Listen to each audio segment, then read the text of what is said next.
Here are the 2 habits na nakakasira ng kidney nang hindi natin alam. Kasama ko ngayon ang high school friend ko na si Dr. Clarice Minorca, isang nephrologist. Siya ay nag-aalaga sa kidney para ibigay ang 2 habits na ito. 1. Ang pag-inom ng mga herbal medications. Yung mga nabibili natin over the counter, online, at sa states na hindi natin nalalaman kung anong mga ingredients ay pwedeng mag-cause ng toxicity sa ating mga kidneys. Pangalawa ay ang overuse ng mga painkillers.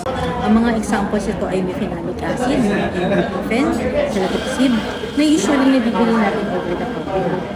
Kaya dapat ay kumonsulta tayo sa ating mga doktor para mabigyan ng prescription sa tamang dosage at frequency ng pag-inom nito. Ayan, so maraming salamat, Doc Clarice. And for sure, marami silang natutunan with regards to the 2 habits na nakakasira ng ating kidneys. Kailangan natin ng mga tulong, paano natin aalagaan ang ating mga kidneys. Ipa-flash ko sa screen yung kanyang contact details and kung saan siya hospitals na affiliated.